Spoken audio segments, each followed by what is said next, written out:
What is up, guys? How are you doing today?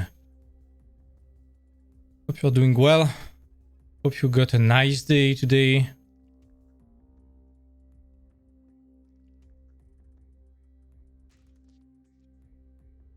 Today was kind of nice.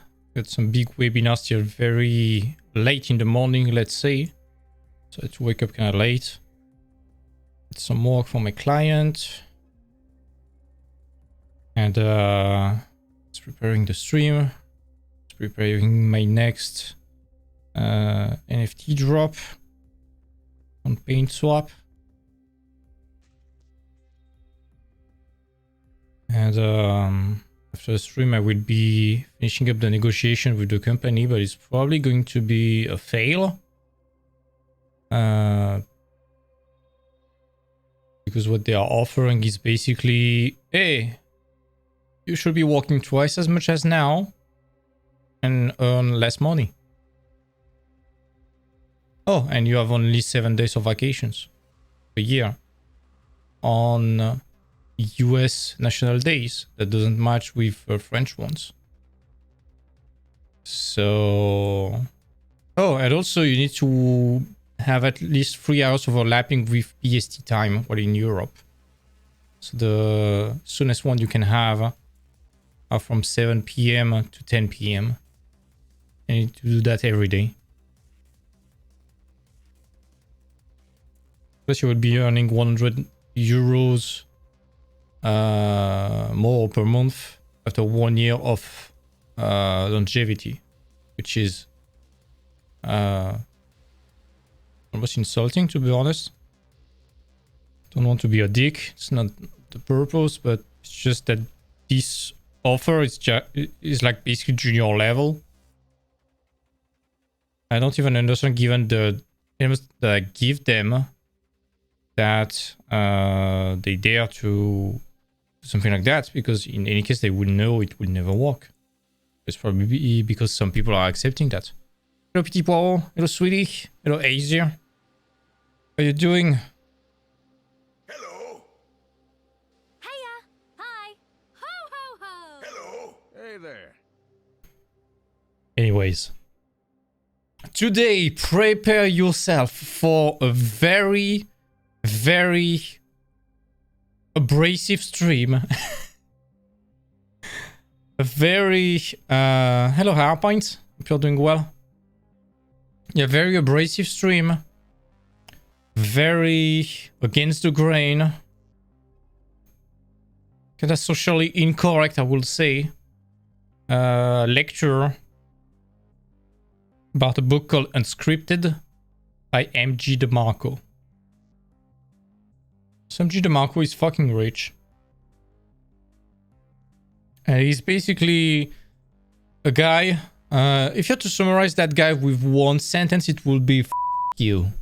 Something like that.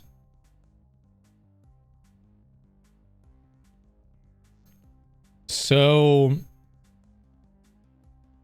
yeah, let's get started. We teased a bit the lecture yesterday. I want to get back on that in a more calmer way. It's going to be a 2, if not 3-part stream. Maybe 4-part, I don't know, because it's a very long book. But anyways, let's get started.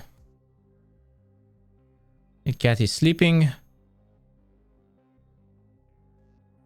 There we go.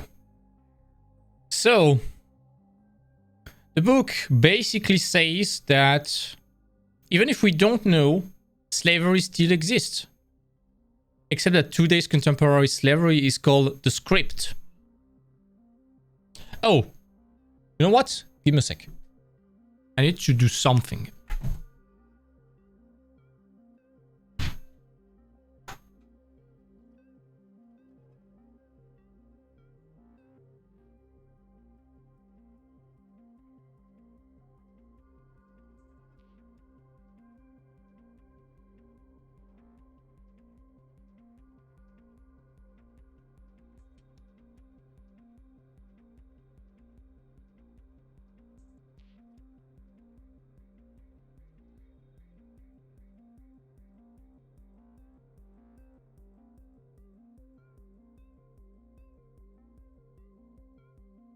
For today's stream, I will need something very special. Give me a sec. I need to craft it. It's very important. Kitty scared.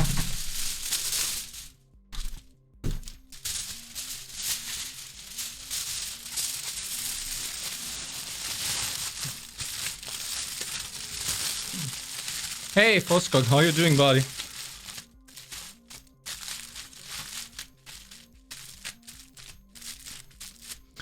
I need a tinfoil hat. I need it. Give me a sec, I'm just getting some holes for the ears. But today is going to be a bit not conspiracy theory level, I guess. I don't want to debate with this kind of stuff. But it's going to be very, very against the grain. So I think it's important, and I'm already cooking inside. But yeah, basically, the book says that if you don't know it, slavery still exists. Except that today's contemporary slavery is called the script. It's like an implied social contract, whereas a gilded cage is exchanged voluntarily for indebtedness and a lifelong toll. A price sacrificed by a non-redeemable 50 years of Monday through Friday. An invisible servitude in which freedom is only promised by the arrival of life's fading twilight. Unscripted, the book, is basically pretending to be the blueprint into an awakening of abundance, freedom, and happiness. The keystone to unleashing a life few dream of. So, as it's talking about awakening, here's why the tinfoil hat.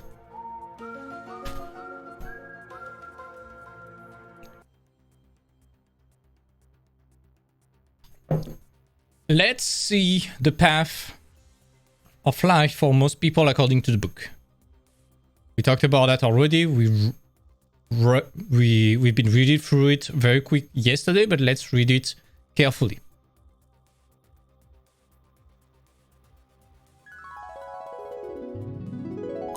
This is the path of life for most people.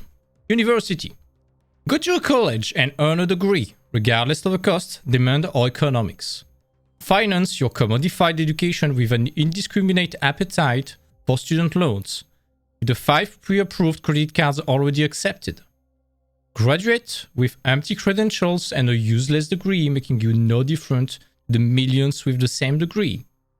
Live the cross-storied world of university saddled with debt.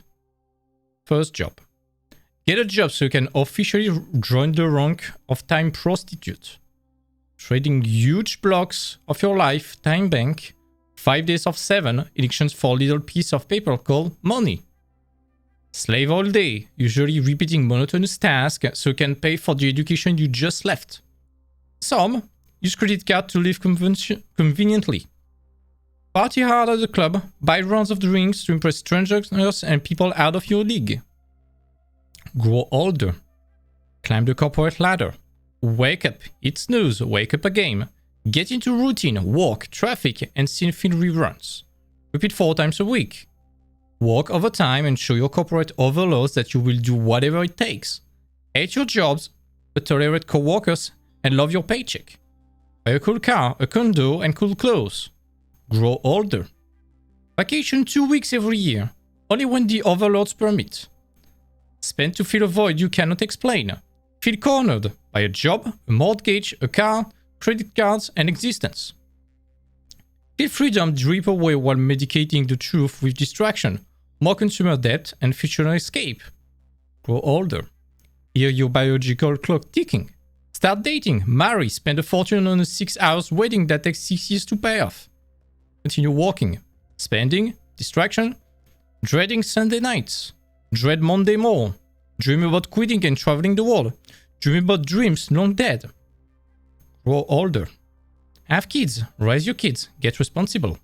Change your debt perception, start retirement planning, save for your child's education, work harder and longer, Get out of debt, make a budget, follow a budget, cancel movie channels, grow older. Trust that you will be able to retire at 65. Trust that you will be alive at 65. Trust compound interest, hoping it gives you 10% despite of zero interest rates for the last decade. Insist your kids get a good grades and like you, get a job so they can repeat the same death march you can't escape. Teach kids the difference between pipe dreams and reality. Continue walking, aging in indifference set to autopilot. Wither older, feel regrets, remorse. Your bucket list is full and your time bank is near empty. Your portfolio shares a similar state of emptiness. Age 65, come to the in-present truth that stocks didn't return what was promised. Delay retirement for more work. Time doesn't give a shit that you worked 60 years and trusted money in the index fund, and that you paid a king ransom in taxes. Time doesn't care what was promised and that was delivered. Because it is time to die before retirement, before resolving the regrets. Yeah!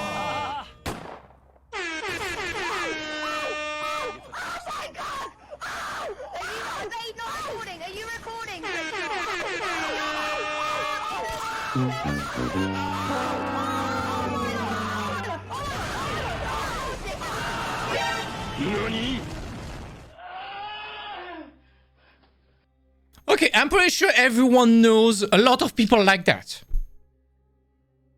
Put a one in the chat if you know people like that. I know a few of them. Just out of my ass, I would say my aunt, most of my family, Bob, and yeah, a lot of people. Basically 90% of people.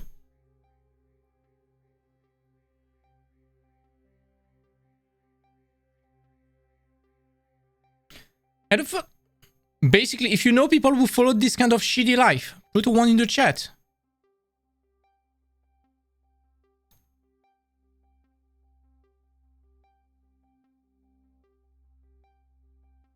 Yeah, everyone basically. So the book is asking a question first. What presumptive rules, social mores, and cultural norms have you followed without question? And have those constructs given you the life you were dreaming about? And this is the main question of the book. There are things that resonate like white noise, a nagging chorus of dissonant emotions continually whispering life's will. One could be the whisper of insignificance. Other ones are weekly appointments with anguish. The arrival of Sunday night and Monday morning are like hide and seek with the Grim Reaper. Basically, the first thing that the book says is that Sunday evening is the litmus test for scripted existence. How do you feel about the impending Monday? If you feel good about Monday, cool, you are probably not in the script. If you dread Monday, you are in what the book calls a script. You see, before the script crawled into you, you were once free, pure and unmolested. This was basically when we were kids. You would wake up happy and be excited about the day. As a kid, you had fantastic dreams and unstoppable visions powering an optimistic future. You wanted to be the next DiCaprio, Hemingway, Jordan, or Elvis. Then something happened. You grew up. And who and what smoked these dreams out of you? This is the big premise of the book. And this is why I have this. Because, you know, it's like pointing finger. Who is behind that? What's the purpose of that?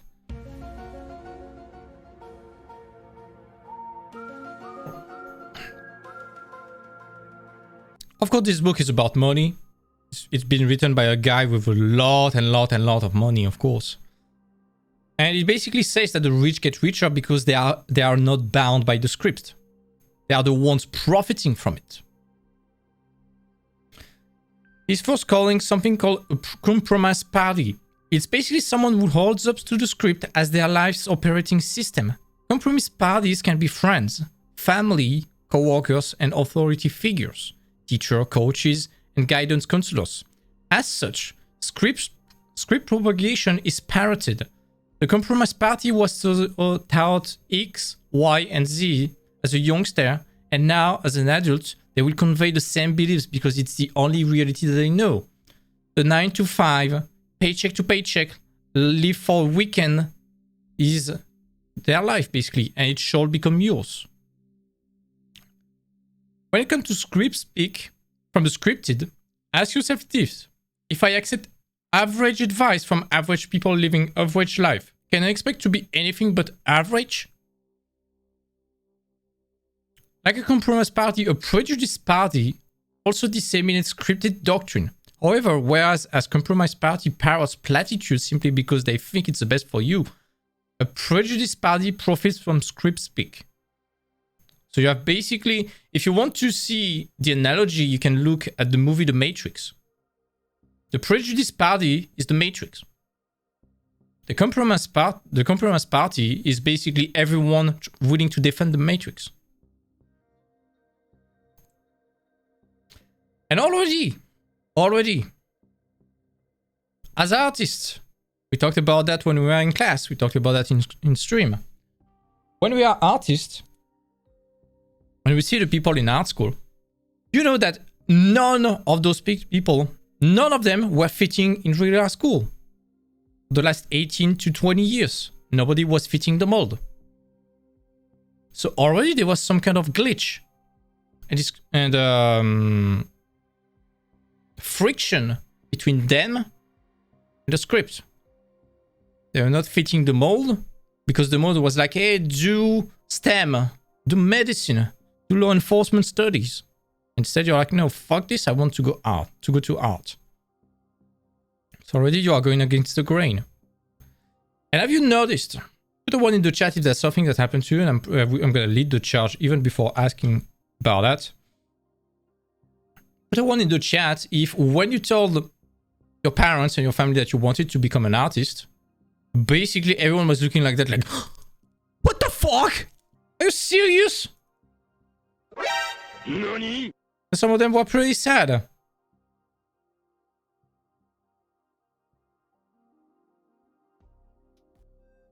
Have you seen that meme?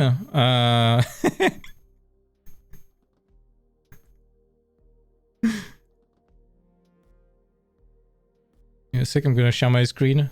That meme.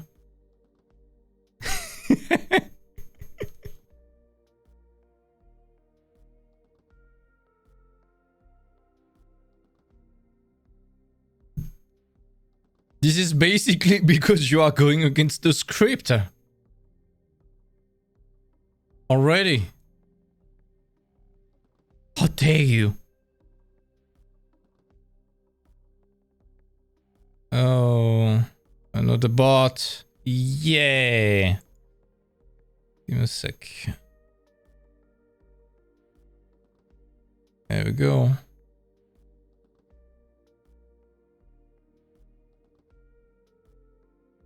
They thought I was about to become a success vet and they fell hard.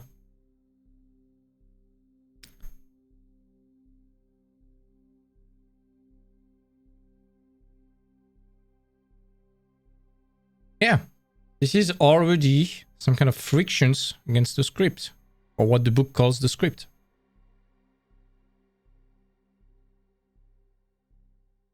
This is just because those persons reacting this way are what the book considers as compromise party. They hold to the script as their life operating system. They have only known that for their entire life, so they are parroting and repeating that because that's all they know. And they don't mean any ill. That's the best part about that. They don't want to hurt you. Just don't even realize that this is hurting them. So let's talk about the scripted operating system, the web of servitude. There are different steps. Here's the scripted OS decoded. First, there are the seeders. Like a torrent hosted within a computer system, seeders write and enforce the scripted doctrine. As described earlier, seeders are compromised or prejudiced parties. Then there's the second layer called the hyperrealities. The script's illusions, the hyperrealities reinforce your obedience and captivity through deception, distortion, or diversion. This is where it's going to become really, really tinfoil hat heavy. Temporal prostitution. Seeders and the hyper-realities sanctify a criminal trade for your most precious asset, your time. This is the third layer. Fourth layer, the life path. The illusion of free choice and deciding your slave or owner. Door A, the sidewalk, or door B, the slow lane. Both lead to the slaughterhouse. Neither makes you the boss of you. Next layer, distractions. If you are distracted, the scripted OS stay hidden. Model citizenship become a foregone conclusion. And finally, the final layer, the final strata of hell, the model citizenship. You unwillingly become a scripted servant with model. Model is an acronym for mediocre, obedient, dependent, unentertained, and lifeless. And we then becomes a seeder, a compromise party propagating the scripted OS. This is going to be so abrasive, I'm sorry.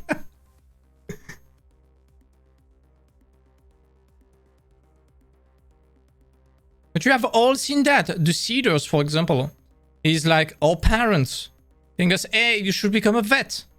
The hyper realities, hey, artists make no money, artists are cursed. Vets are rich.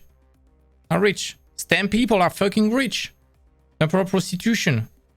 It's like basically, if you work 5 years of your life, doing history study, getting a master degree in history, you're gonna be fucking rich. Let's follow that. No. The life path, slow lane, and sidewalk. We're gonna talk about that. Distractions. Basically, it's in ancient Rome, there was something like bread and games. This is exactly the same. As long as people are not starving and they are entertained, they won't revolt. I'm not talking about being revolting in the street and stuff like that. That's not the debate, but that's just... They won't even realize that they are tricked. They are played. Model citizenship is mediocre, aka average, obedience, aka you follow the script, dependent, aka you depend on the script because you don't know any better, entertained, to keep you nurtured, and lifeless because you are not living your life. Oh my god. What am I doing?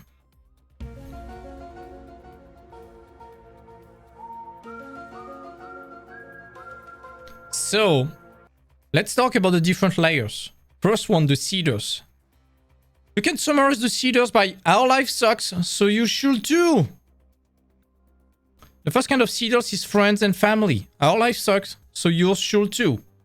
If the people in your family or peer group are not happy and living a life you would like to lead, their life advice should be considered cautiously. We already talked about that.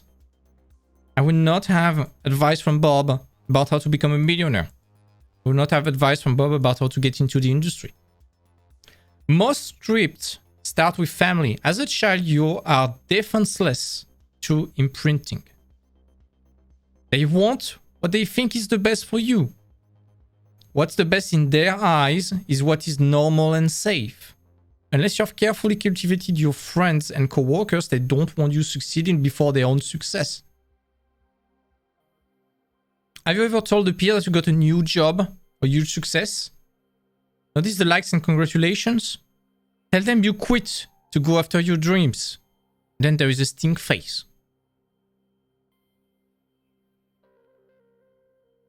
Have you ever told your parents you wanted to have good grades at school? They are pretty happy. Tell them you want to go after your dream, aka doing art. They're like, no. Why? Why are we still here? Just to suffer? And for seeders, script divergence is unacceptable. You must be like us. Stay with us in the 9-to-5 model. If you speak anything outside the model and watch friends drop, loved one doubt or disown you, that's exactly the proof that you are going against the grain. We pretty much all felt that. Second kind of seeder is education. Get in line, raise your hand, and follow instructions.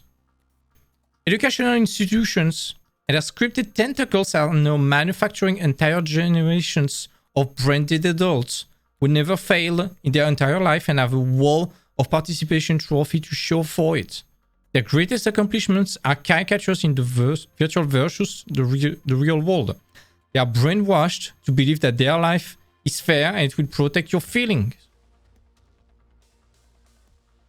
That's exactly what you see with early school right now. I'm not talking about art school. Some of them, the shitty ones, are still doing that. But a good art school is there to slap you in the face. That's what we see, for example, with New Age. They slap you so hard that you are fucking sweat. You're like, oh my god, am I able to do that?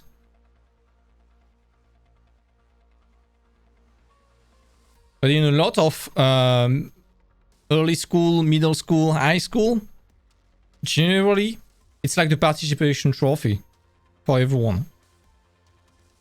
The truth is, we are being indoctrinated, not educated. As soon as we are old enough to hold a crayon, we are taught that work. We are taught that work of things I'd rather not do starts Monday and ends on Friday, while play is reserved for the weekend. So basically, right from the start, Monday to Friday is for work and painful stuff, and Saturday to Sunday is for play. You must basically trade 2,600 weeks of your life. You must surrender 5 days into the system out of 7. Is that a good deal? The book is just asking questions. And in school, failure is a bad thing marked by a bloody F and a parental beatdown. Failure is admonished. Failure and you are grounded. No TV, no iPad, no TikTok, no hanging out with buddies. Stuff like that. And as we said on the streams, every time you fail, you have a big opportunity to retro-engineer what fucked up and how to understand that.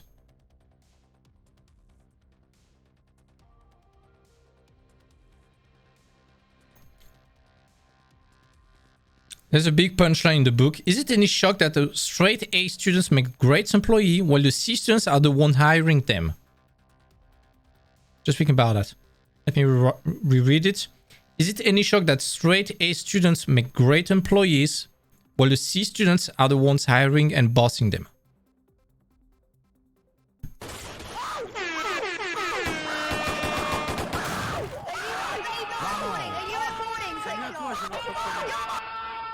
Salut à toi, jeune entrepreneur. The third kind of seeders, corporate seeders. Be all you can be. Corporate seeders are aimed straight at the kids. The scripted message is clear. Adult success is correlated to buying shit. Flash your credit card, finance your rockstar life, and show up styling. Do so, and happily ever after is your reward. Whereas education teaches us to be good little employees, the corporate seeders tells us why. So we can afford all the goodies we make and be happy. Corporate advertising makes it clear. Happiness, success, and fulfillment is just a credit card away. All of the scripted bullshit has one aim in common. Sell youthful time now, buy elderly time later. There are two scripted paths that leads to one destination. It leads to the financial seeder. Trust those who cannot be trusted. The goal is your undying belief that your life savings are in good hands. What you find out it isn't. It's too late. You're too old, or worse, you're dead. When you find out it's not. 5. Government. I'm gonna get cancelled on that one. Santa Claus for adults who live like children. When you participate in a scripted economy, paying a fortune for a college degree, financing a 35 years mortgage, buying a bunch of crap you don't need, you bankroll government. And 6. Media. The 6th kind of seeder. We are objective in our subjectivity. As in the movie Matrix, your scripted life is integral to the machine's survival. By chasing the next greatest gadget and the next greatest weekend high, you intravenously tap yourself into the belly of the beast. Yes, the rat race needs rats. The slaughterhouse needs little lambs. Question is, are you willing to sell your soul for a weekend on television? It's going to be pretty dark. Holy shit. Are you okay for now? So these are the seeders. And all of them are telling you, hey, go to college, get 6 figures in debt, get a college degree, get even more in debt to basically buy a house, buy a car, have 5 pre-approved credit cards, marry the first person that wants you, have 2.1 kids that you can't afford, and consume even more because you are bankrolling us.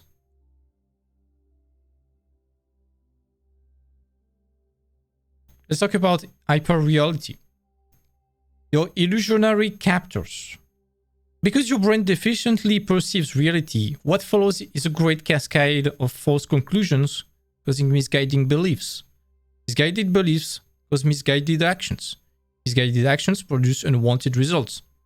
And unwanted results create dissatisfaction. Hello, Bob. Again, your brains deficiently perceives reality.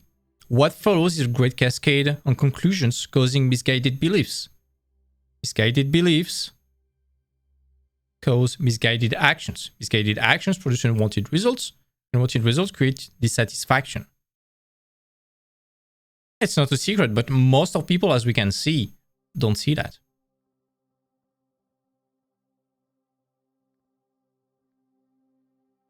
So Bob thinks that having money is bad. He's believing that he should not work for that. Because he's not working for that, he's not doing his best work. The result is he can barely pay his bills. And so he's dissatisfied. He doesn't realize that it's scripted against him. Let's talk about the first hyperreality. Named days. Named days order the weeks by titles. Monday through Sunday, carrying with it the implication that Monday starts work and Friday ends it, while the weekends reserve play. The fact is, named days are a hyperreality, one the industrialized world has perfected to perfection. Even if the named day is a scheme, the named day scheme is a man-made illusion your mind has made real. The illusion that your life's limited and precocious time must be systematically segregated by days, with each day title designating whether work or play is expected. The only living being that cares about named days are humans. My cat doesn't know that we are... There are we? We are Wednesday today? My cat doesn't give a shit. It may be aware of the seasons, but not of the named days. Every day is Kibble's day and sleeping day. There is not a work day and a sleep day for my cat. And when you are going freelance, that's something kind of weird.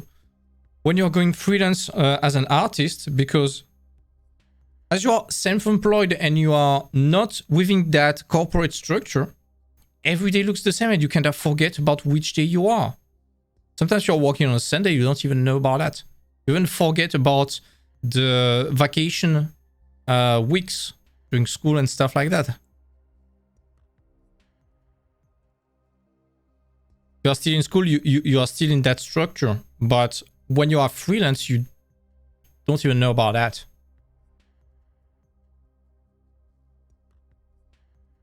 Second hyperreality, consumerism. Consumerism is the myth that consumption can produce success and happiness. Despite that Vogue magazine, despite that Audi commercial, despite that banner ad, that Apple ad, you are not what you own, but you can be owned by what you own. Hyperreality number 3, a college degree. A college degree hyperreality is two-pronged. First, it is the stale idea that intelligence and financial wealth requires a college degree, regardless of cost, and most so, a life without one is forever underscored by underemployment and underachievement. So basically, if you don't have a college degree, you're a fucking loser. I don't have a college degree personally.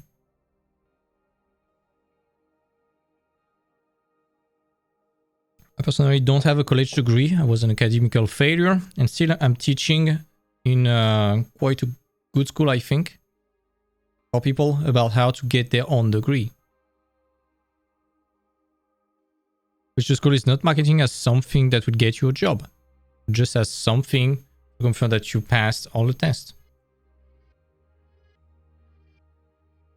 Next, hyperreality. Hyperpersonality. Hyperpersonality is a person's public image, facet projected by fame or social media. A carefully crafted mirage that does not represent the real, humanized version of the individual. Hyperreality number 5. Virtual reality.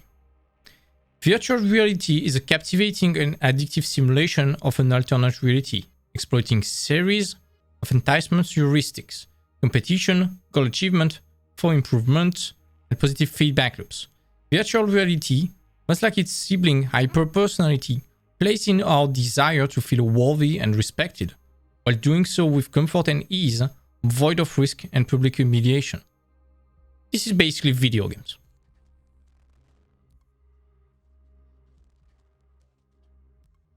Basically, when you are losing at Overwatch, you are not humiliated in public. But when you are winning in Overwatch, you you have that feeling of goal achievement, for improvements, and positive feedback loop. Because everything on the screen is designed to make you feel good. Hyperreality number 6, entertainment. Entertainment hyperreality is an emotional or intellectual irrational investment in an entertainment format.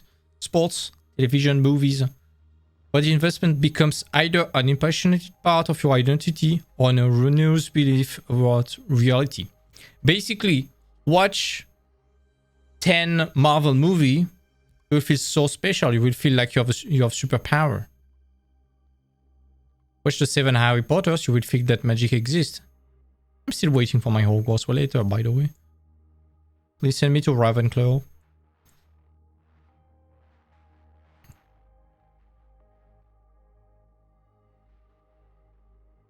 There are some pretty interesting stuff about entertainment in general.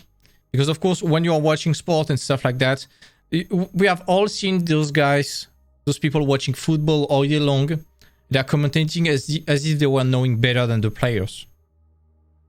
Well, they probably never shooting the ball for over, I don't know, 20 years.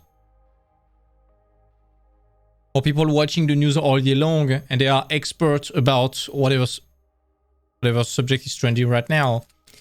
If there is some kind of terrorist attack, they are experts in weapons and ballistics. When there are some kind of virus, they are experts in medicine. When there is social conflict, they are experts in geopolitics. Shit like that. That's the hyper reality of entertainment in action. And also, there are some phenomena pretty interesting when people are visiting like pilgrimage places. Like Lamech, Jerusalem and stuff like that. There's something called the Martyr syndrome, where basically people, by visiting that, start feeling that they might be the reincarnation of whatever religious figure that they are studying. And that's this is this kind of hyper reality. Next one, pretty interesting one, money. Money is the world's dominant hyper reality. It is a mutually shared belief that the physical money, a stack of paper bill, or virtual digital money, a number on your computer screen, is valuable, that the person possessing it is equally valuable. Next one, freedom. The most fraudulent hyper-reality running rampant in the first world is freedom itself. The perception that we come into this world free and unencumbered. A sovereign person born with inalienable rights that cannot be corrupted, confiscated, or subjugated by any laws, customs, or beliefs. Not true, not for you, me, or anyone else. I won't comment on that and don't want to be cancelled. And this is against the policy of the chat.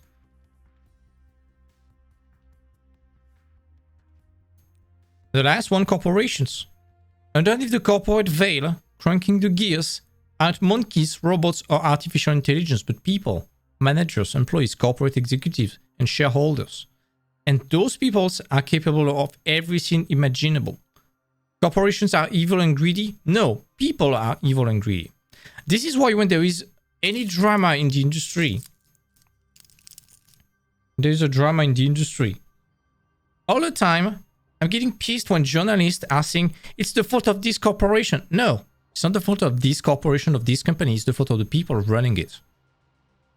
Because by saying it's the fault of the corporation, it's like an intangible force. If you say it's the fault of these people, it puts responsibility on the good place. It avoids collateral damage by saying it's the company, and people working the company and having nothing to do with this drama are getting beaten by the crowd.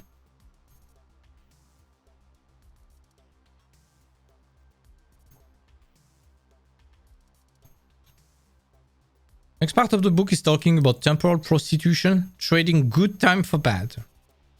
The definition of temporal prostitution, according to the book, is the subordination of time to money. The presumption that time is unlimited and can be frictionlessly traded, squandered, and dishonored, while money is piously coveted as a limited resource. Free time today is better than free time tomorrow. Your full time sold today, working 5 days a week, so can buy elderly time later, retirement in your twilight. It's a bad bet. Under temporal prostitution, the things you buy cost more than just money. They cost future fragment of your life, transforming free time in indentured time. Free time is basically the time that you own. And it's the only time that's important. No one has a claim on it. What you do basically what you want. You sleep in, you write, you read, whatever warms your heart. And conversely, indentured time is time someone else's own. School, studying, work, traffic, your business, etc. And with that, there are basically two paths described by the book. 2 doors, 1 slaughterhouse, no difference. The first door is the sidewalk. Trade tomorrow for today.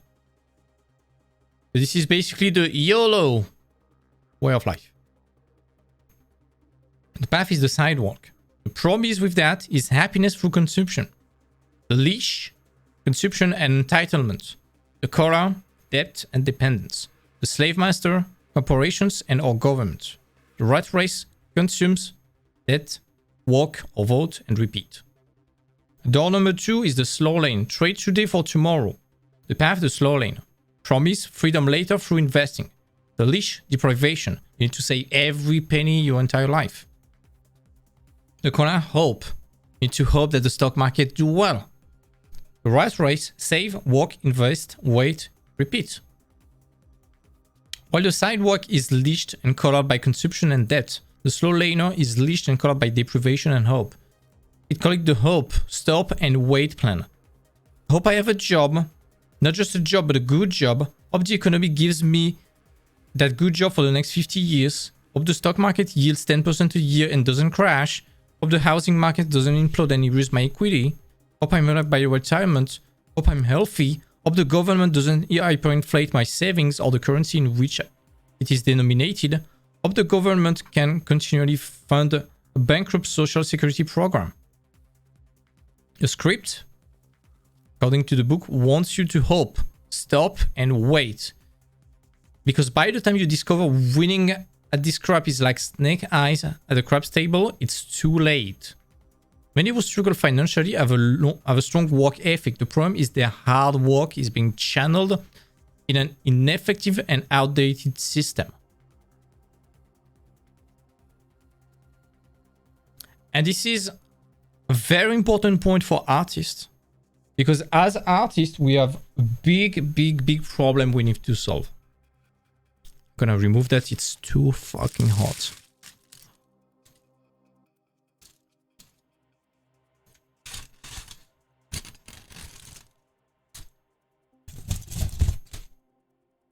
Whatever.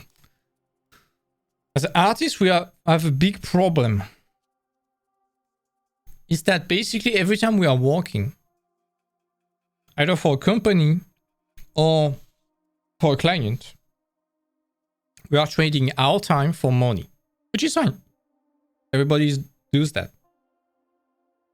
The problem is, generally, if you want to make more money, as we saw in the money video that we did a few weeks ago, the problem is that if you want to make more money, you need to be able to scale your income according to your time. And the easiest way is, instead of having, let's say you spend 1 hour for one person, you spend it for 2 person or 10 person or 1,000 person. This is a way to exponentially scale the stuff you're spending the same time, but the reach is bigger. The problem as artists is that we are working for only one person at a time. It's very rare that one artwork can be sold to several persons at the same time. The only way we have as artists, if we want to live out of our art, is to basically increase our value. See my point?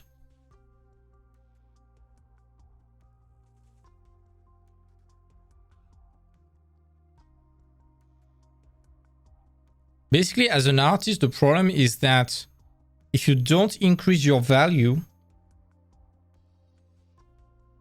there's no way you can increase your free time then.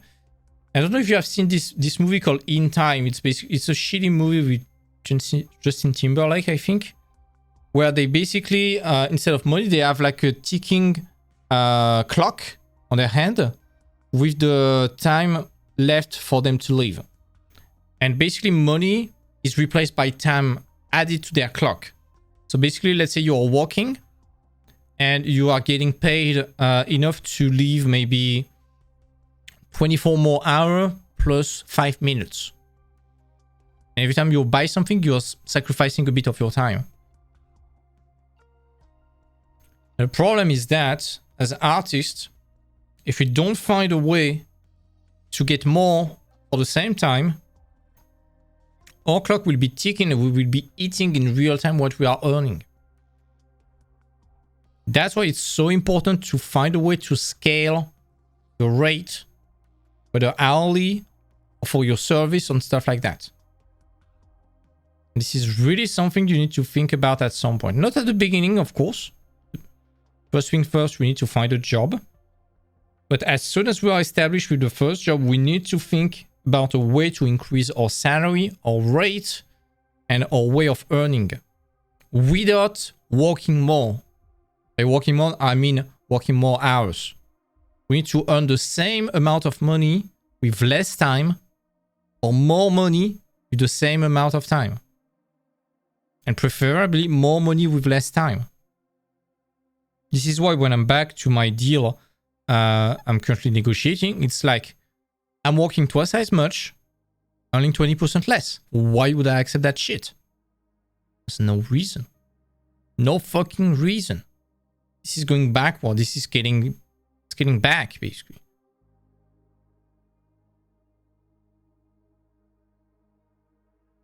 And this is why the problem is that hard work is often being channeled in an ineffective and outdated system.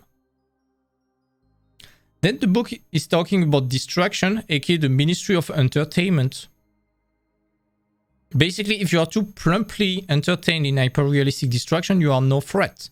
No threat to the paradigms, and certainly no threat to the meat grinder awaiting. You just sit back, relax, and focus on your movie because the train is leaving. So basically, you don't realize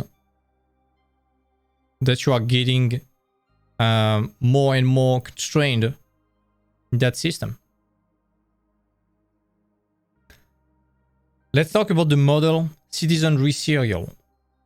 Model citizenship.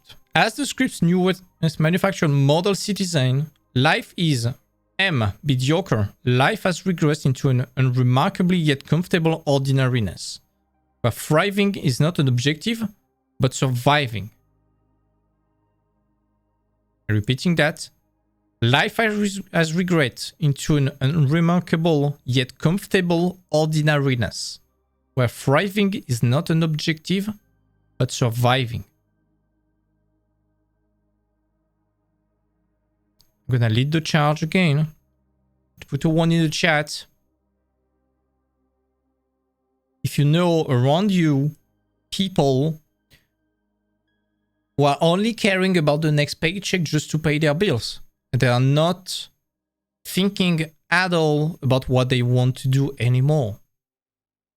They have like given up and they are like zombies in autopilot.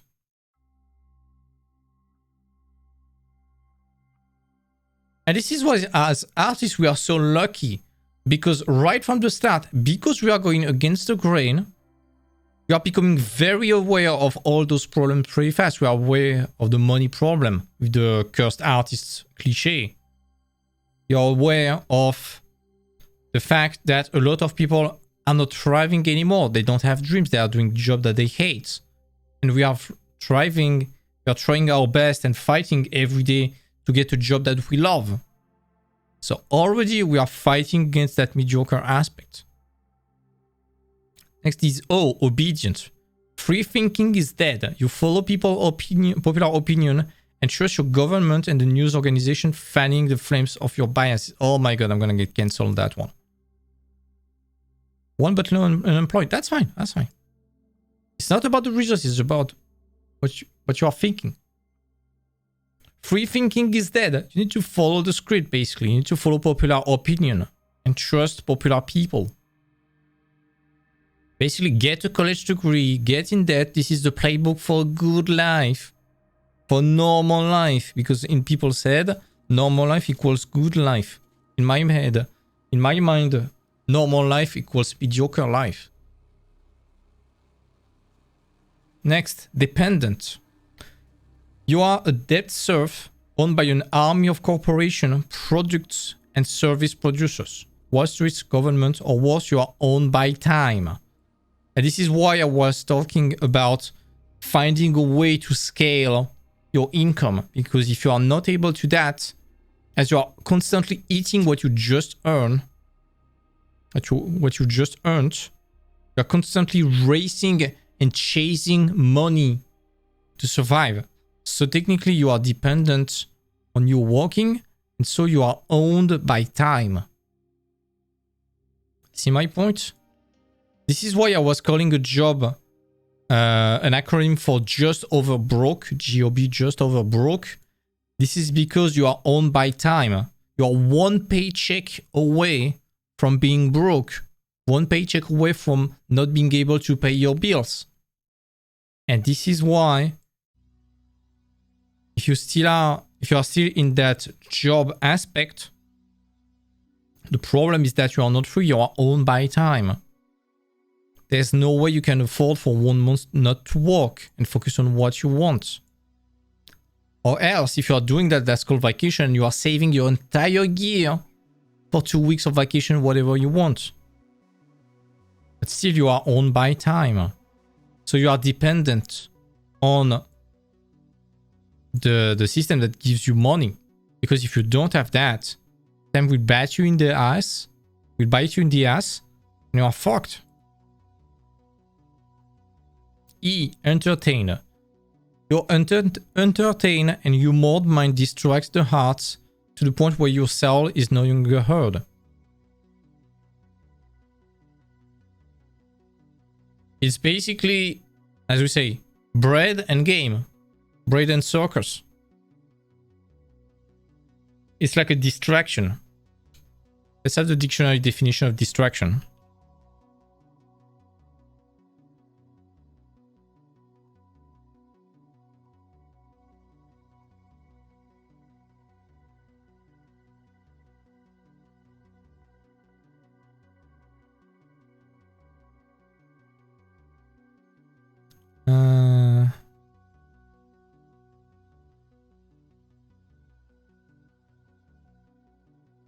That which distracts, divides the attention, or prevents concentration. That which amuses, entertains, or diverts. Division or disorder caused by dissension, tumult. Mental stress or derangement. The state of being distracted. The act of distracting. What does that mean? It means that your attention is drawn away by other things.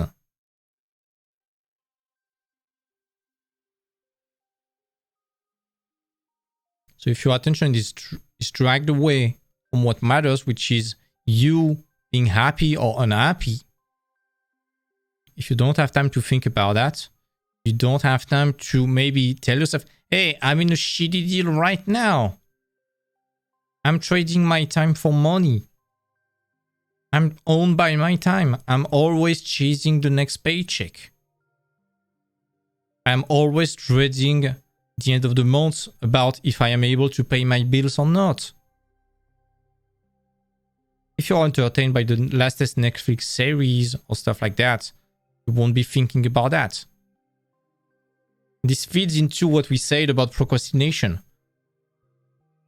Procrastination is a reaction to stress and anxiety. Anxiety is a reaction to something you are not controlling that is threatening or uncertain. If you're uncertain about being able to pay the bills, you feel anxiety, so you need to bury your hand in the sand with procrastination. And this is where entertainment comes into play. We talked about that with P.T. Poirot when she was telling us that she never wanted ever again to be late on some work because she procrastinated on that before. Procrastination was just keeping you entertained and distracted. For you not to hear that need of doing the work. And finally, lifeless. Dead at 25, but not buried until 75. Goals non-existent. Optimism scant. Dreams murdered. This is always the impression that I have when I do my groceries. I see zombies. I don't see the ambitions in their eyes. They're just like, yeah, I'm sleepwalking through life. I don't even know if it's I don't even know if it's good or bad. I just think it's normal, so I shouldn't complain. Of course you can complain, you asshole! Of course you should complain. You can be grateful but deeply unsatisfied. Channel that. Feed that.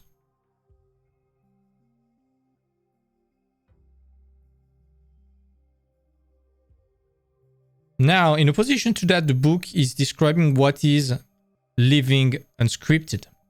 Script as an escape through unscription, a life-changing subset of thoughts and actions underwritten by entrepreneurship. As fuck you implies, unscripted is about pure, unadulterated life and liberty. Life means owning your time and thoughts while curating your existence. It's not just to be, but to become. The fuck you of liberty has 5 primary freedoms.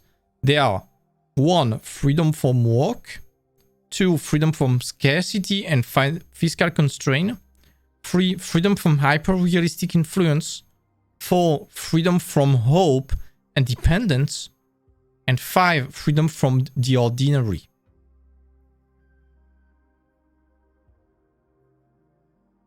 And this is where there is the fuck this before fuck you. The book is describing very longly the fuck this event. Before even describing that, have you ever had a fuck this event? Start thinking about that. I'm gonna tell you about mine. The fuck this event is a traumatic moment. Epiphanic and painful. It's a pejorative mental breakthrough, one that sounds like any of the following. No more, I've had it. I can't live like this. Fuck this event smacks you when the pain of the status quo finally exceeds the anticipated pain of its escape. It's basically the point of no return where nothing else matters. Fuck these events are memorable and often unmistakable. If you are unsure of yours, more than likely you have not had one. You just had a fuck this moment, not fuck this event. You see, most people are interested in entrepreneurship, financial freedom, and success, but most never commit. Why? It just doesn't hurt bad enough. There's only one way to tell the difference between a fake fuck this event and real fuck this event. A fuck this event has 4 threats, and any one of them will send you right back to the script. A real fuck this event has no threats. To breathe or not to breathe isn't a conscious choice. It happens. It's basically like a survival mechanism. You're like, okay, nothing else matters. I need to fix that shit right now. I'm not sleeping. I'm not eating. I'm not playing video games. I need to fix that shit right now. Threat number 1, mediocre comfort. A real fuck this event doesn't care about mediocre comfort. Give a man an okay job that paid just enough to provide mediocre comfort, and I will show you a man that keep his job indefinitely. That's by design. Hello, Bob. Threat number 2, your guarded pride and ego. If you're not willing to take a minimum wage job, you're not willing to be an entrepreneur. Entrepreneur can go weeks, sometimes months, without getting paid. Are you willing to make that sacrifice? If you aren't willing to work for the minimum, how can you expect to work for nothing?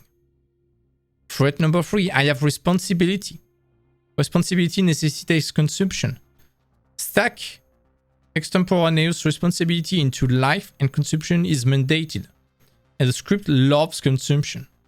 Example, I have a cat, I have children, I have my wife, I have my son, I have my husband, I have my parents, I have my little sister,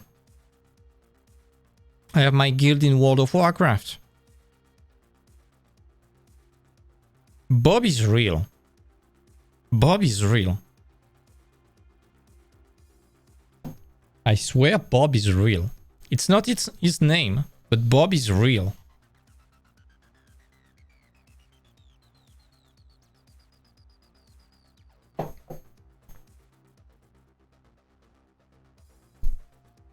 I was his quote unquote stepfather in art school.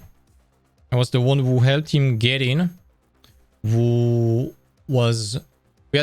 had a stepfather and stepmother system in school. Basically, when you were in second year, you had one first year person under your wing, and you had to help that person. And Bob was that person. I knew him before he entered school. When he entered, it was my second year in school.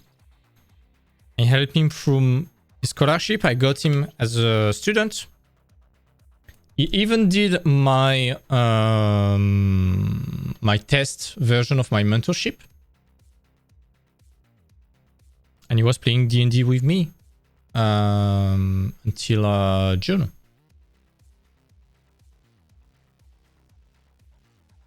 And I was considering him a friend. Bob is real. I'm doing my best not to caricature it. Of course, I'm not objective on Bob, so take that with a grain of salt. But yeah, I'm gonna give you examples about those threats. And the fourth threat is fear. A real fuck this event fears nothing. An epiphanic fuck this event understands the world doesn't end when you lose your job.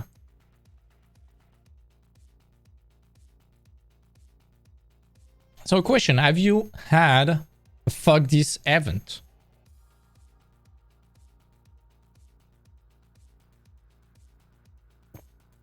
The FTE, fuck this event FTE, is basically the point of no return in where the book is assuming that you are starting to see quote unquote the glitch in the Matrix.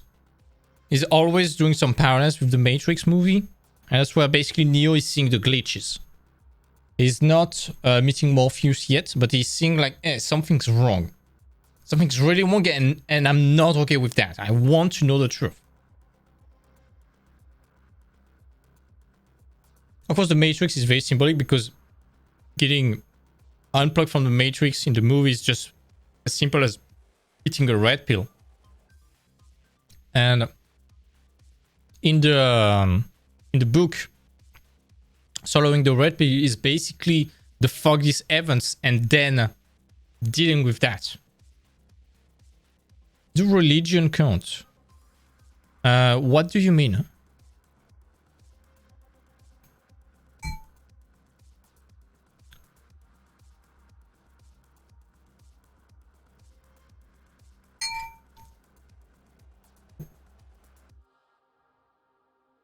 And you can have several fuck this events. I'm gonna give you mine. I had several fuck these events. I'm just gonna talk about those about art and about everything related to the stream. The first fuck this event I got was basically when I was 18. I just finished this 1 year in university. It was shit. It was absolute shit. I didn't belong here. I had my it was in 2012 it started. I just got my I was 18. I just got my 17 at the time. Then I got 18. I was 17 when I got my high school degree. I did the literary one. I got 17.3 out of 20 average. I even got some kind of financing from the government because it was so good. And I didn't know what I wanted to do. I wanted to be a sound engineer and stuff like that.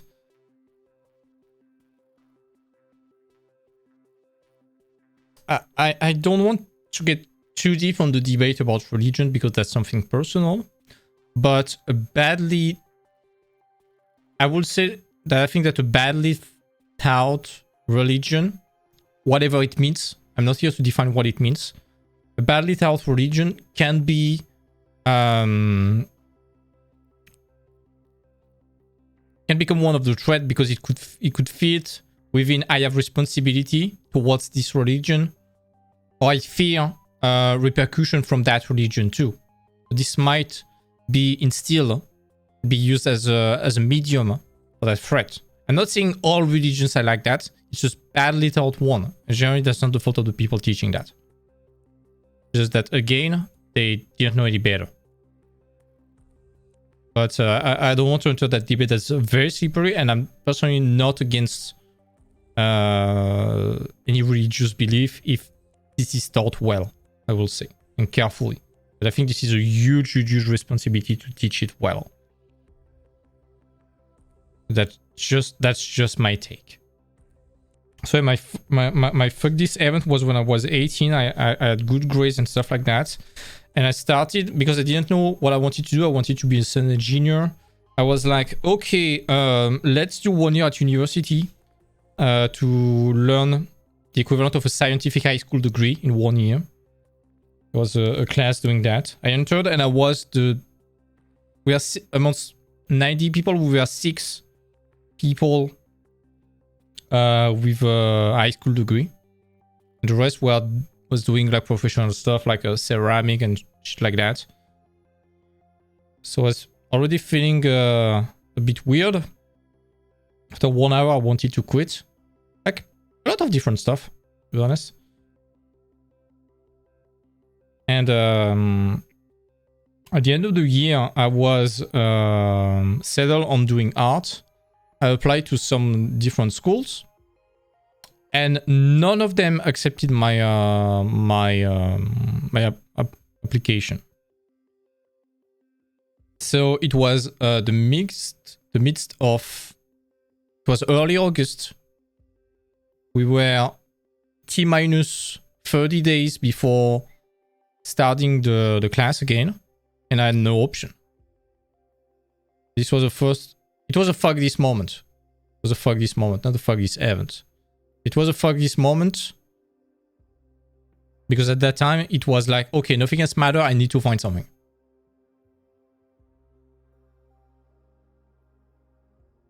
The first real fuck this event, I think, was when I quit art school. I was on the fringe of doing a burnout. I will never know if I really did a burnout or not. I don't know what it means. But I think I was on the fringe. This was when I quit school. And turned into a fuck this moment when my mom and my dad were telling me, hey, you have until December 21st to either find some way to pay your bills or else you're back home. It was like, fuck, I need to find that Ubisoft job. That's when I started doing the Ubisoft job.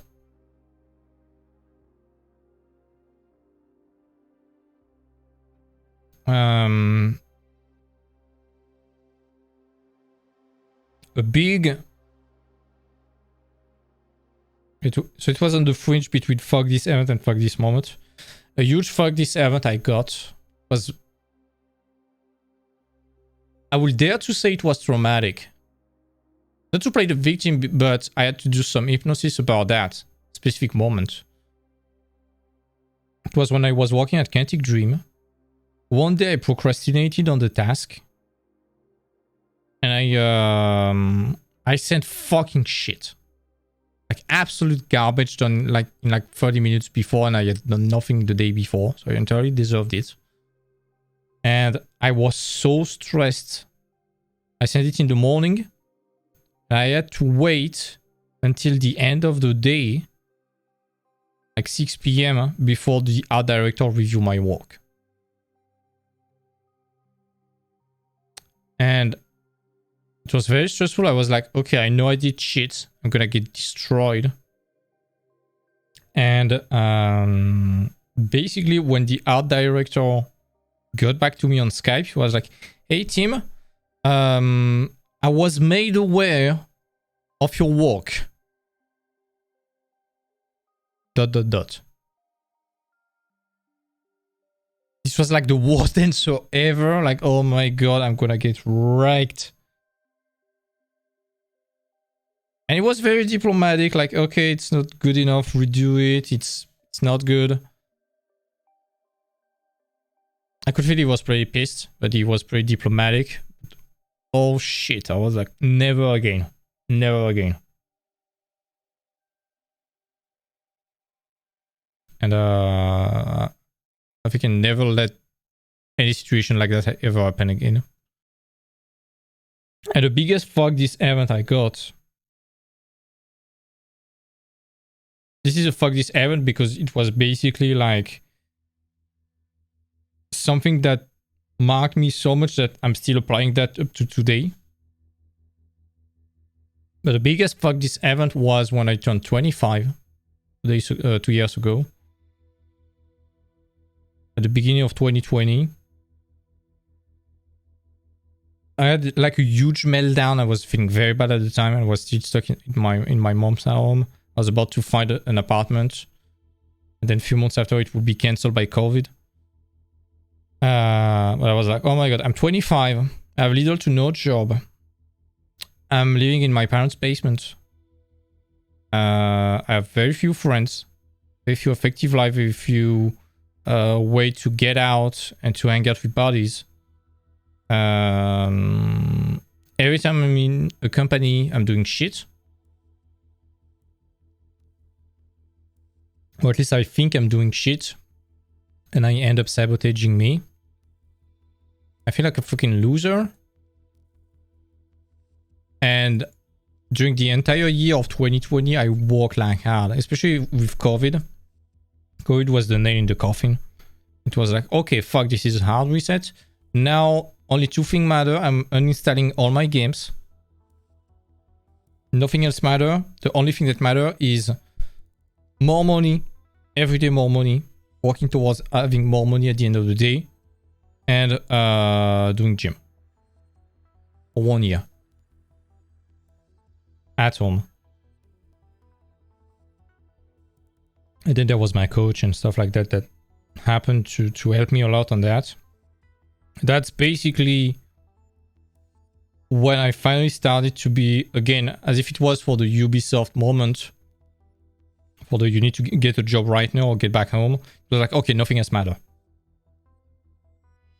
This is very, very... To be honest, this is very cool in terms of feeling. Once you start harnessing that. I don't know about you, but I think that once you start working towards that, towards fixing that fuck this moment, fuck this event, sorry, it becomes kind of cool.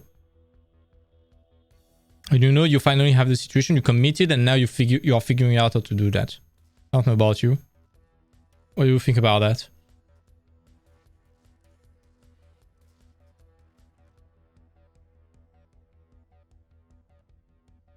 Hello?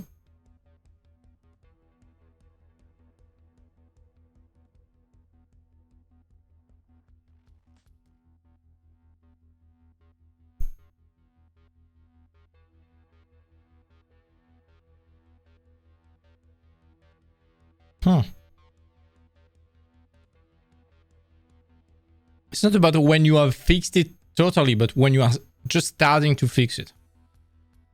You have like this rush of energy. It's like nothing else matters, and you just want to keep up with that.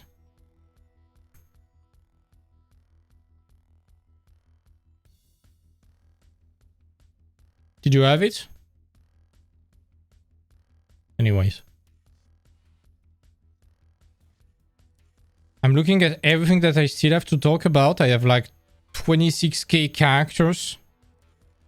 I've already talked about 20k characters, so I think that's going to be it for today. Gonna keep up with the book, with the part 2 tomorrow. It's going to be about the unscripted entrepreneurial framework for self-imposed prisons, beliefs, biases, and bullshit.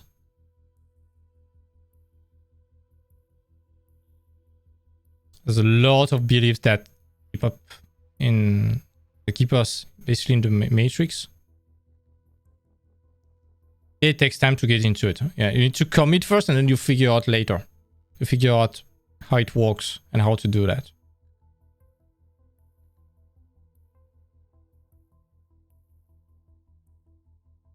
So basically tomorrow we are talking about how to dismantle those beliefs, those bullshit, those biases. There's a lot of different stuff. So this one was basically a big introduction. So it's the dark part. Tomorrow is like the, okay, let's punch that in the face part.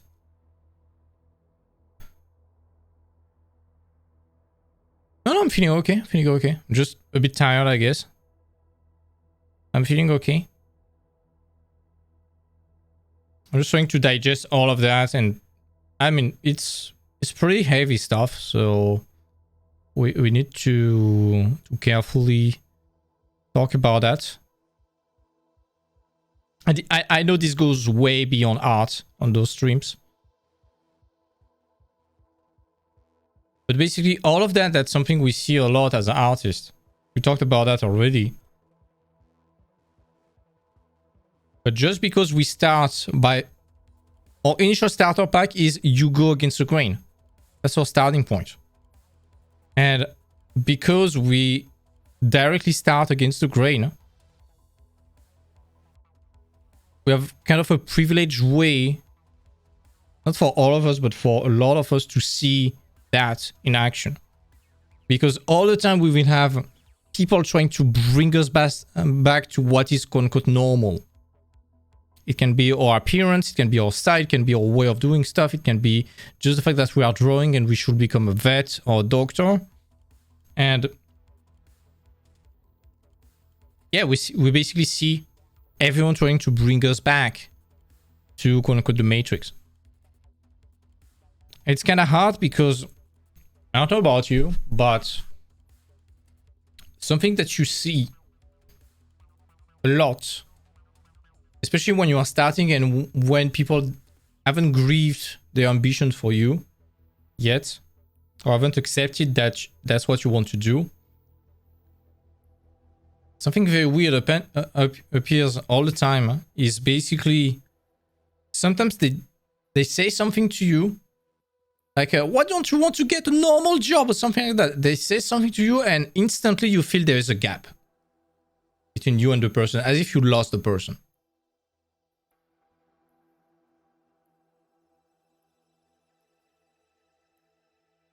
As the biggest problem of all of that described in the book and everything that we have to face as artists is that generally on this path, a lot of time we feel pretty alone. We feel very, very alone across all the path because of all that opposition against us. Even from loved ones like parents, sisters, brothers, cousins, loved ones, friends. Every time someone wants to bring you back to normal, every time someone tries to bring you back to what they deem as normal and you are like, it's like visceral, you are like, no, this is not my normal. There's like this feeling that, you see in the 5th Harry Potter when Sirius Black get killed and pass through the veil and disappears? This is exactly how I see that person. I see the relationship vanish. Not being destroyed or being tainted, but something is removed. You know that you won't be able to convince that person, of course, but that you are not in tune with that person anymore. It doesn't mean that you need to ditch out that person or consider that person as a danger, of course, but something breaks. And you see that it vanishes behind the veil. Yeah, and every time, it happens all the time as artists. Hello, Paradox. How are you doing, buddy? It happens all the time because we are going against the grain. That's exactly what is described in Unscripted. That's why this book is so important as artists. Because it teaches you the framework to first understand the entire process and understand that those people where you feel with which you feel there is a break, it's not their fault. It's not because they want to hurt you. It's not because they are mean. They are not even aware of that.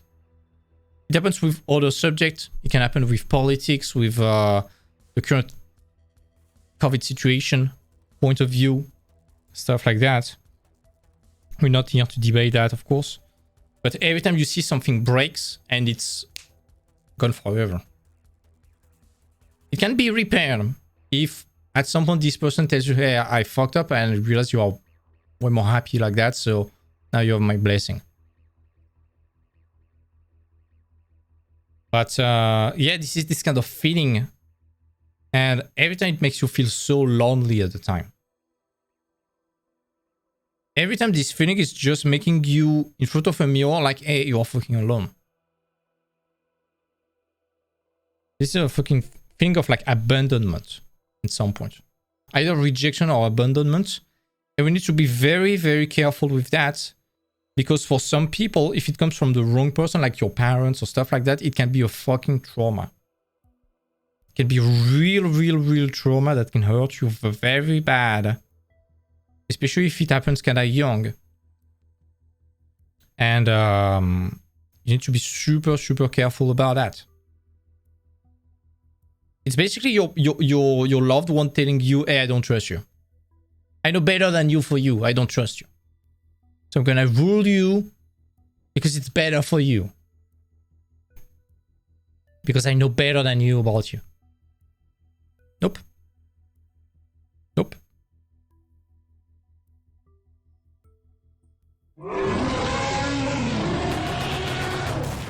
Nope. So you need to be super careful about that. And that's all that this book is about. Maneuvering that. Getting protected against that. And you see all the biases. The Cedars. The Cedars as the one trying to bring you back to normal. Friends and families. Our life sucks. Our life is boring, so yours should be too. Education. Same with public high school, college, middle school, elementary school. Hey, be normal. Oh, you're not normal. We're gonna put you on Ritalin. You have ADHD. We're gonna put you on Ritalin just because you are bored and you want to go run in the playground.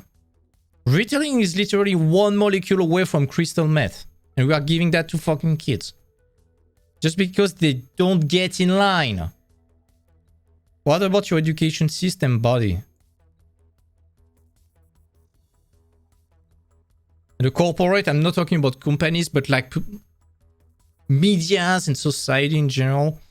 It's like, hey, be this way. Buy the newest iPhone. Buy the next Audi. Have a fucking Rolex. Marry the first person that wants a loser like you.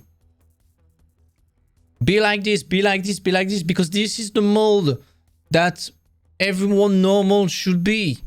And if you are not like that, shame on you.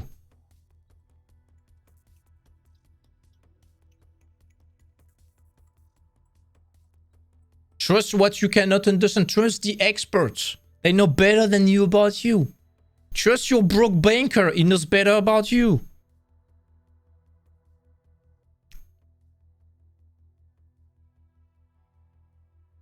I was about to crack a joke about doctors, but I won't. I don't want to be cancelled on Twitch. Trust your doctors who made terrible life choices about his health. Trust your broke banker. Trust your broke and loser friends.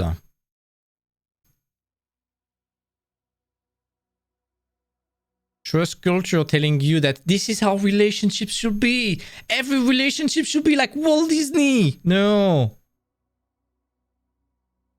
You're 25. You are attempting to do a Walt Disney relationship with anyone. You're gonna get arrested by cops. I'm sorry about that, but that's simple like that. Stick to the named days. Monday to Fridays for work. Saturday to Sundays for play. This is the normal. This is the new normal. Consume stuff. Because if you don't have the next iPhone, if you don't have a Rolex, if you don't have the latest Vogue magazine or the latest Louis Vuitton bag, you're a fucking loser. You're not normal. Get a college degree because everyone has. But we'll make very sure that we won't tell you that because everyone has it, it's worthless. Get a hyper personality on social media. Because that's how cool kids are doing. Don't you want to be like that Instagram model? Like that TikTok star? He's only 12 years old. He's already a star, a multi-millionaire on TikTok. Because he's twerking and drinking baking soda. And carbonated water together.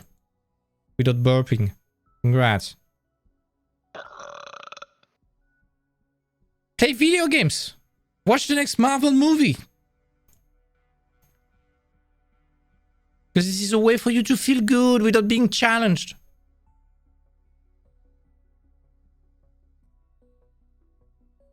And also worship money. Because money is more important than your time. Quick life advice. Let's say you are earning 20 bucks an hour.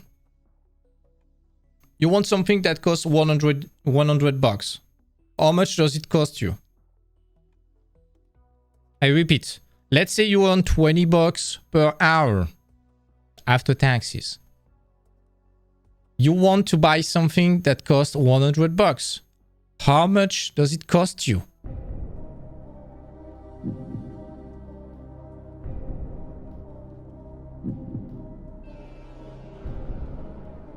Five hours of your life, exactly. 5 hours of your life you will never get back. If it's worth it, good. If it's not, if it's something you don't need, think twice.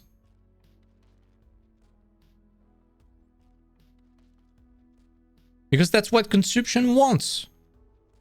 It wants us to sacrifice huge chunk of our life just to feel normal. Because social disapproval, social distanciation, in a lot of people said, is worse than death. It's worse than death. And because you are consuming all the time, because you are always chasing the next paycheck, you are trading good time for bad.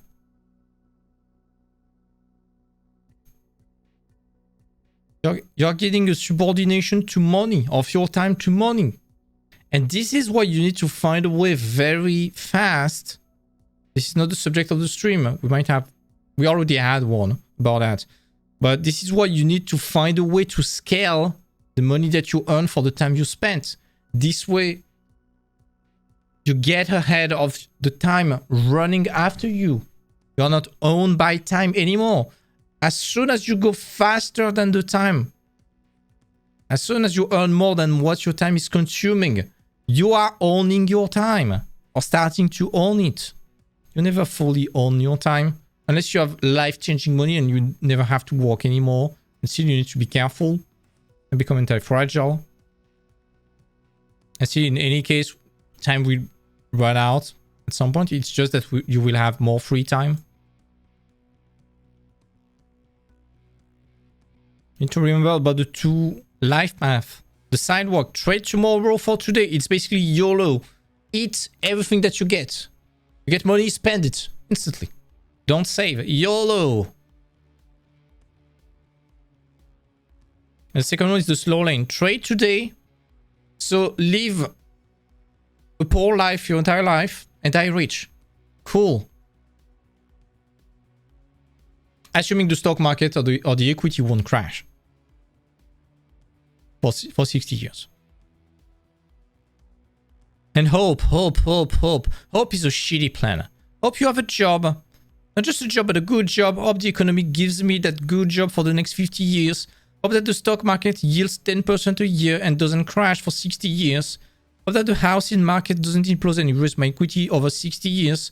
Hope I'm alive by retirement. Hope I'm staying healthy and not getting a cancer. Hope that the government doesn't hyperinflate my savings or the currency in which it is denominated. Hope that the government can continually fund a bankrupt social security program. Hope.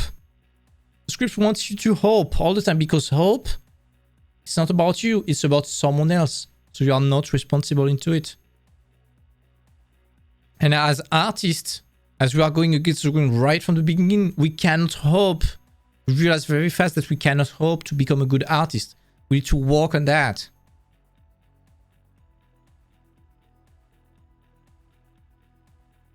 So we need to channel hard work in an effective and modern system to play with the rules.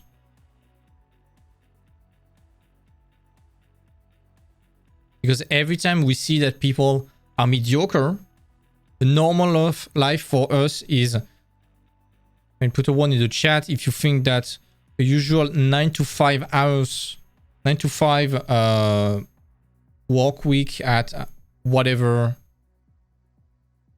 I don't know, whatever kind of retail job or office job is a good life.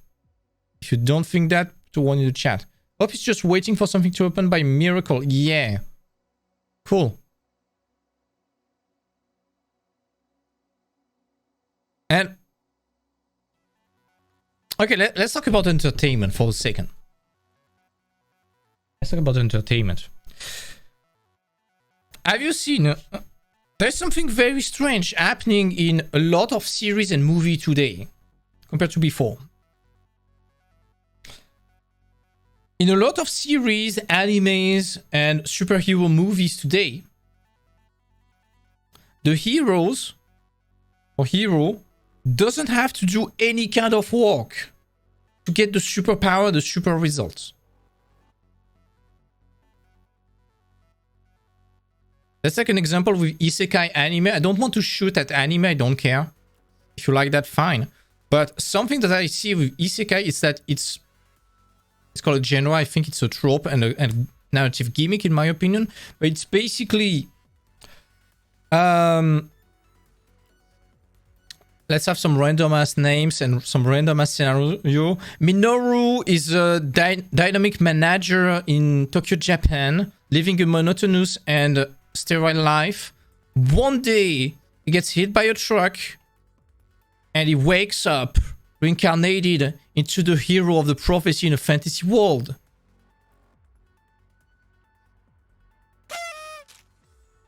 Next one. Hideki is a nice geek playing video games all day long. One day, by accessing the beta access of a game, he enters the video game and becomes the most famous player in the game. The problem with that is that it's, in my opinion, the problem is that the hero has no effort to provide. He goes from zero to hero without all the journey. So it's kind of hard to identify to those characters, in my opinion. And the message with all of that, same with some superheroes, it's like these superheroes gets beaten by a radioactive pelican and become Pelican Man. Cool. He gets stuck into some radioactive stuff and becomes this giant superhero. Cool. Look at Batman. He had to work like mad to become Batman. The journey is more important than what he's doing now. And what he is doing now, fighting crimes, is important because we know that this guy is mortal. You pick Harry Potter. Harry Potter is a young orphan. Harry Potter is a young orphan living under the roof. Under the stairs, sorry. For private drive. He's a normal kid. Very young. No talent. No smart. One day he discovers he's a wizard, but he's not gifted. He has to work like mad. He has to train like mad in order to become the good wizard he is. He has to learn how to do the Patronus. He has to learn every kind of stuff. Exactly. And the problem same with the Lord of the Rings. Frodo is weak from start to beginning. His only strength is willpower. But Frodo is not evolving. He's staying weak. He's like a burden for everyone. The one really growing is Sam.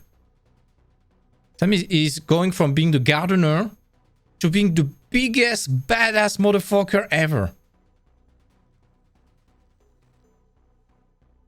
And there is work, and that's what we admire. But today, it's like... A lot of tropes today in series, it's like... You hate your life, you have nothing. With the snap of a finger and a slap of magic wand, instantly you can do whatever you want. Without effort, without having to train for that, without having to deserve it. You are like entitled to have that right now. Without effort, just because you are special.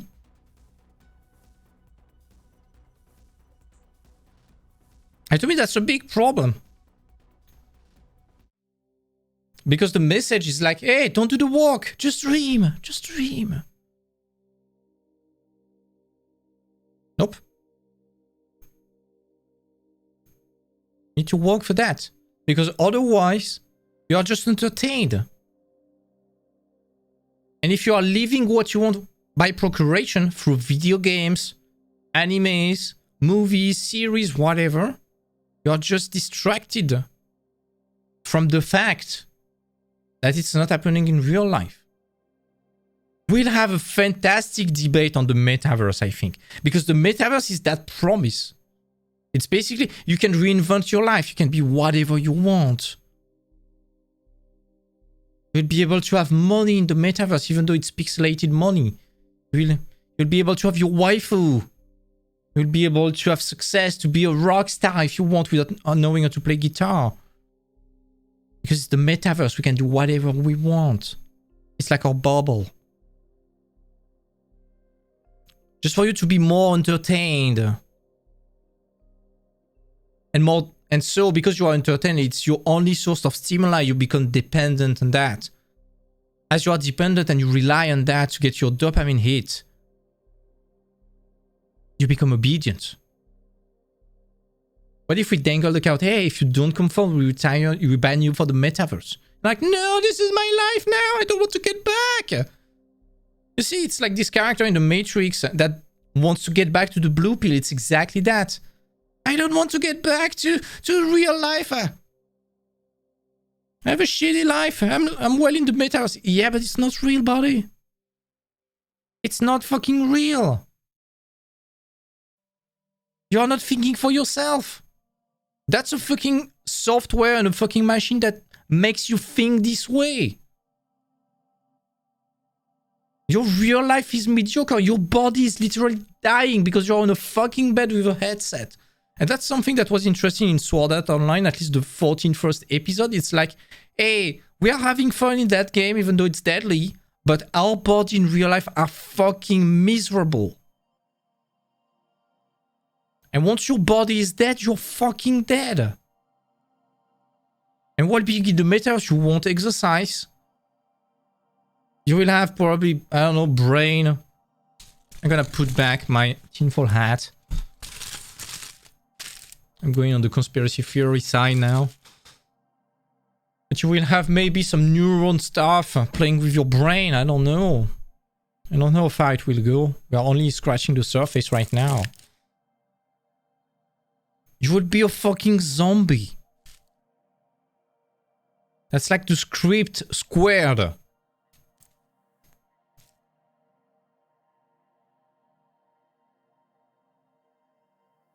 Imagine that if you want to be part of the metaverse, you probably will have to pay for that. Because if it's free, you are the product. So in any case, there will be a way for them to be financially viable. So if it's not you working for them, consciously like, hey, you need to work 2 hours to deserve to have your day in the metaverse, something like that. And you have an army or slave. It might be, hey, we are selling your data. You are allowing our AI to play with your brain, your synapses, with your senses. You are free to make you experience whatever you want, or whatever we think you want. You are becoming the battery of the metaverse.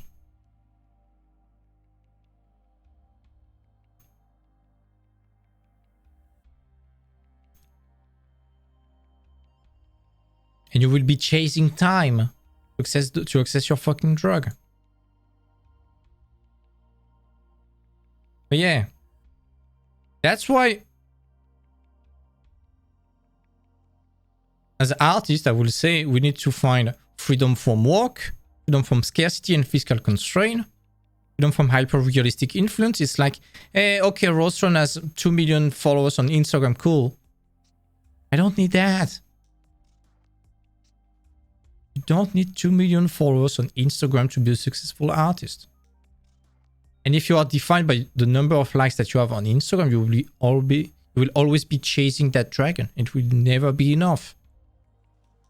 You need to have freedom from hope and dependence. Instead, you need to rely only on yourself and on your hard work and on your circle that you can trust. And already as artists, we are free from the ordinary.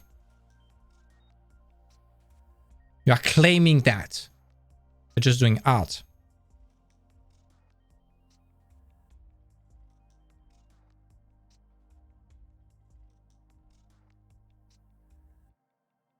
And this is something I could put in my thesis about hypnosis and art.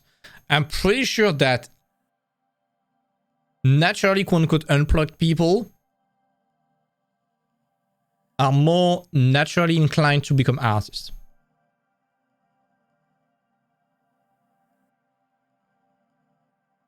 Because you are fucking misfits right from the beginning.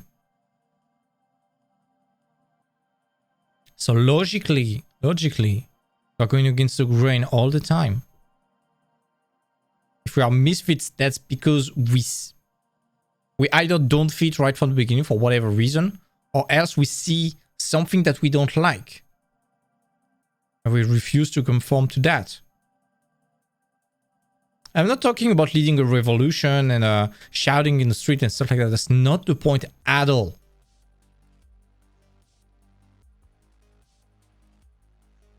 That's just understanding the rule book of the game. And you can apply that to every step. There's always a rule book when you are a student.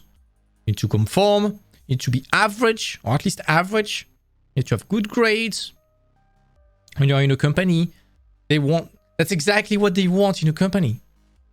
That's exactly what they wanted with that shitty contract they told me. It's like, they have no interest in giving me a lot of money. First of all, it will cost them. But also, it will free up my time. So I'm less dependent on money. So at some point, I won't need them anymore. On the contrary, if they give me shitty money, or just enough to pay my bills. I mean, it's not just enough to pay my bills, but compared to the time given, it's shit. It makes me relying on them. I'm devoting all my time for them. I don't want that. And money is a way to protect your time. That's the biggest turning point in that book, is that, I'm going freestyle right now, is that basically money, a lot of people see money as the power of buying stuff. No. What the book is trying to tell is that money is your way to buy freedom. Of course, you should value money, but not for the money it brings, not for the stuff it gives you, but for the time and the freedom it allows you to afford. without suffering any bad consequence.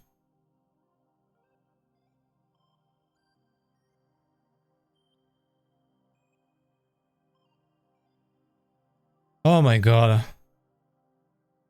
I've been going on so many tangents for the last 2 days.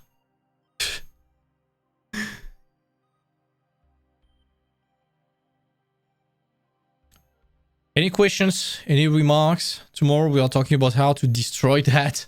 To destroy all that shit. At least for us, not for the society and stuff like that. We are not talking about going outside in the streets. Is that broke? Oh shit, it's broken.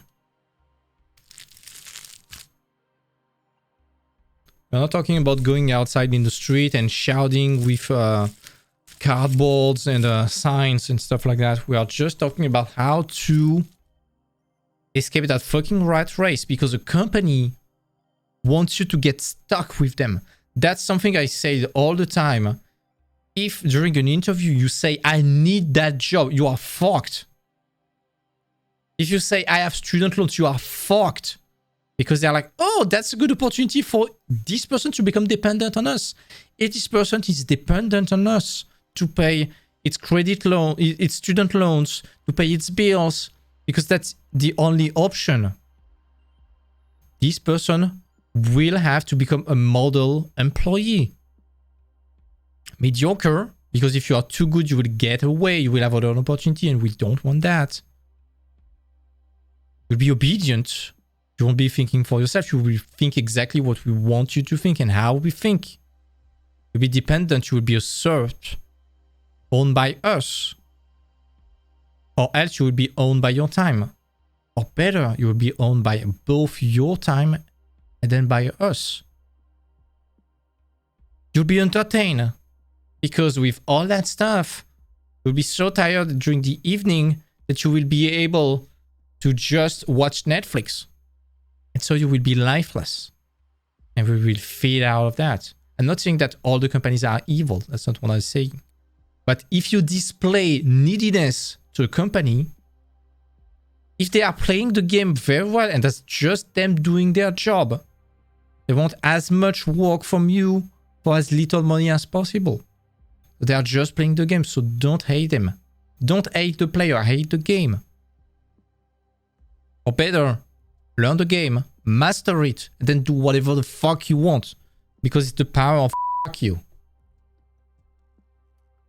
If you are showing neediness to the company, they will mold you into the model employee. Mediocre, obedient, dependent, entertained, and lifeless. That's why it's so important to have options, to have freedom, and to display that to companies. If you show a company that you have no options, that they are your only hope, you are dead. You are fucking dead. And generally, if a company wants you, this company is not the only one wanting you. In general. All right. Any remarks? Any question? Anything else? This was a pretty heavy stream. Tomorrow, we're continuing on that. About how to destroy all that bullshit in your mind. And also, as it's Thursday, tomorrow we are doing like some kind of free consultation. So if you have questions, if you want feedbacks and stuff like that, feel free to ask. Feel free to join the voice chat to talk and stuff like that. I need to get back to the voice chat. If you want to come at some point to have some debate and stuff like that. You want to have a conversation. Give example or stuff like that. Anyways. If you're watching on YouTube, as always, feel free to like, subscribe. If you strongly agree or disagree, feel free to express your opinion and to bring new elements to the table. We'll be happy to debate that with you. If you want to support the stream, feel free to join us on Twitch. If you want to debate with us, a discussion with us. Feel free also to subscribe on Twitch, to follow me on Twitch. If you want to support my stream, you can donate. You can also book some consults with me if you want to talk about your portfolio, digital painting, environment design, 3D, portfolio crafting, your career, your mindset about an artist, stuff like that. And if you want to support the stream in a non-monetary way, feel free to recommend the stream to anyone you think might benefit from it. This is still the best way to support the stream. And also, you can join our Discord down below. We're building a fantastic community. And Petit Poirot, yeah, starting tomorrow, we're going to be on voice chat. I'm going to do basically the stream while being in voice chat if you want to join. Well, of course, don't troll. But if you want to come and comment and have a discussion, we can do that. It's maybe pretty cool. Anyways, take care, guys. This was Teamful Hat Team today. Whew, this was pretty abrasive.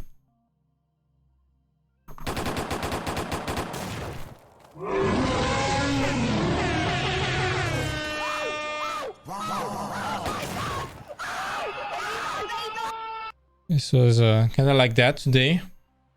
And also, the aliens. Anyways, take care, folks. Have a nice evening and see you tomorrow for the free consultation Thursday.